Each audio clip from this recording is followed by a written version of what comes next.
Olá, tudo bem? Sou Alfredo Oliva, sou professor universitário e hoje eu quero falar sobre Vincent van Gogh, o meu artista preferido. Esse pintor holandês, que às vezes é classificado como pós-impressionista, que viveu entre 1853 e 1890, teve uma vida relativamente curta, breve, mas extremamente produtiva, criativa, e acho que foi um dos artistas mais originais da história da arte e da história, claro, da pintura. Eu quero falar sobre o modo como os artistas enxergam as cores da natureza, né? E eu vou fazer isso a partir de uma carta de Vincent van Gogh, né? Então, há uma edição em português condensada da correspondência entre Van Gogh e o seu irmão Theo, né? O Vincent van Gogh, que é o Van Gogh que nós conhecemos, o artista, e o seu irmão Theo van Gogh. É publicado pela editora LIPM, chamado Cartas a Theo, né? Então você pode ir lá conferir. Eu vou falar de uma carta de junho de 1888, né? Quer dizer, alguma coisa em torno de 2 anos antes da morte de Vincent van Gogh. Olha que interessante, então, ele se correspondendo com o irmão. Ele diz assim, ó: escrevo-lhe de Saint-Marie, à beira do Mediterrâneo, enfim. Então ele vamos lembrar que o Vincent van Gogh nasceu na Holanda e viveu em diversos lugares, né? Ele foi assim praticamente um seminômade, né? Vivia um momento num local e depois se deslocava para outro, e ele foi parar no sul da França. E agora, quando está vivendo no sul da França, ele foi até o Mediterrâneo para poder pintar a beira-mar. E aí olha o que ele diz na sequência: o Mediterrâneo tem uma cor igual à das cavalas, ou seja, mutante. Olha que interessante, né? Nós não temos uma percepção assim, ou nossa percepção não é tão aguçada assim, né? Ele tem uma cor, né? Quer dizer, o mar tem o seu movimento. À medida que o mar se movimenta, a cor da água do mar, ela vai também se movimentando e essa percepção é uma percepção mutante. Nunca se sabe se é verde ou violeta. Nunca se sabe se é azul, pois no instante seguinte o reflexo mutante toma um tom rosa ou cinza. Você consegue enxergar tantas cores assim, olhando para o mar? Eu nunca estive à beira do Mediterrâneo, né? Mas imagino que mesmo que tivesse a oportunidade de estar lá observando o Mediterrâneo, talvez eu não enxergasse. Vocês anotaram aí quantas cores podem ser observadas aí, né? Verde, violeta, azul, rosa, cinza. Esse é o modo como um artista observa a natureza, né? Mas vamos lá, num trecho ainda da mesma carta ele diz assim, ó: passei uma noite à beira do mar na praia deserta, né? Não foi alegre, mas tampouco foi triste. Foi belo. Olha que além de um pintor, um escritor fantástico, né? O céu, de um azul profundo, estava salpicado de nuvens de um azul ainda mais profundo que o azul fundamental de um cobalto intenso, né? A gente usa muito isso, né? Em pintura. Há uma cor, o azul, talvez a cor de azul mais conhecida é chamada de azul cobalto, né? E ele está brincando um pouco com esses tons, né? Então ele está olhando para o céu e está vendo multiplicidades, né? Ou uma multiplicidade de tons azuis. Continuando. E por outras de tom azul mais claro, como a alvura azulada de Vias Lácteas. No fundo azul as estrelas cintilam claras, esverdeadas, amarelas, brancas, rosas, mais claras, diamantadas, mais como pedras preciosas que para nós.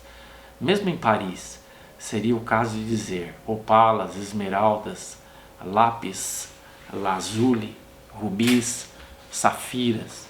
Então, olha, eu suponho que ele está observando à noite aqui, né? Pela descrição, ele está observando, deve ter passado a noite e está observando o céu noturno e está observando as nuvens durante a noite e observando os tons, a variedade de tons azuis e o contraste com esses tons azuis, os tons das estrelas. E ele identifica muitas cores, né?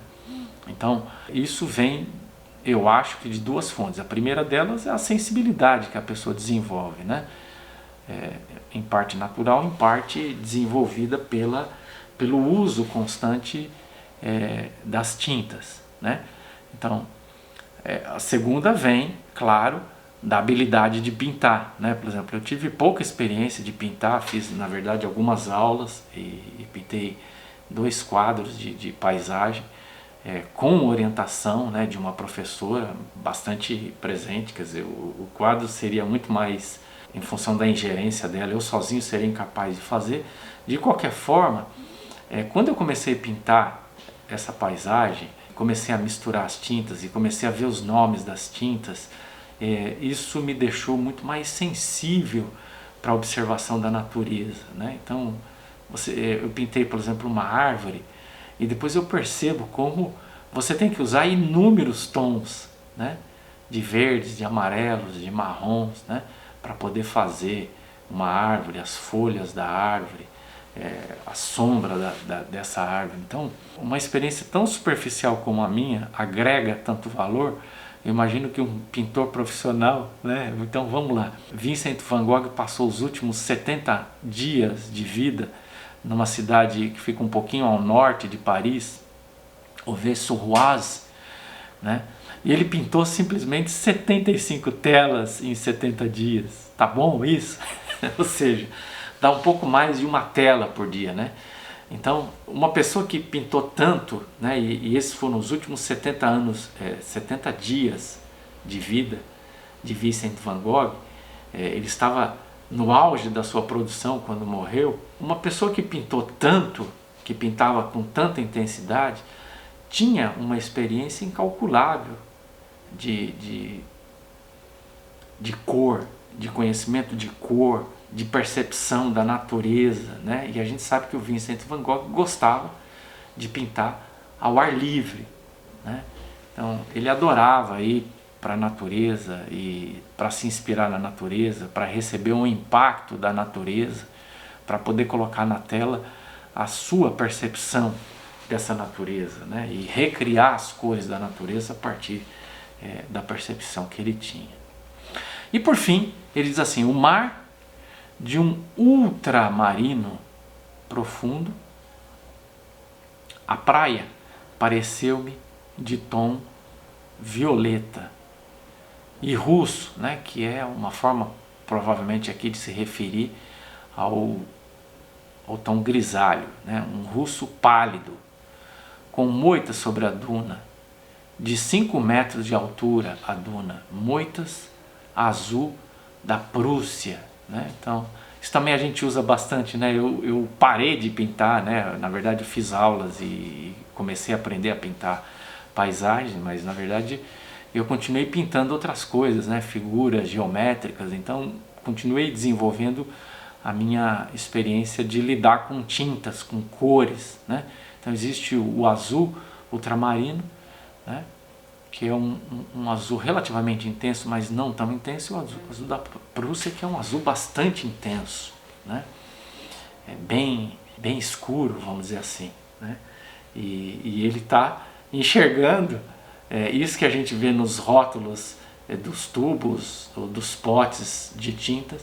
Ele enxerga isso tudo na natureza, ou seja, ele tem nomenclatura, tem experiência e tem essa percepção refinada, né? É isso. Só os artistas enxergam as cores, a multiplicidade de cores da natureza, né? Isso deveria, claro, levar a gente a admirar ainda mais a natureza e, claro, quem admira ama e quem ama preserva, né? É isso aí, para a gente ficar pensando também que isso tem uma utilidade, né, para as nossas vidas, né? Seja nos ajudar a desenvolver a sensibilidade, mas também a sensibilidade visual, mas também a sensibilidade de preservar o nosso planeta. Esse belo planeta, esse planeta maravilhoso e cheio de cores. Eu espero te encontrar num próximo vídeo. Um abraço e até lá!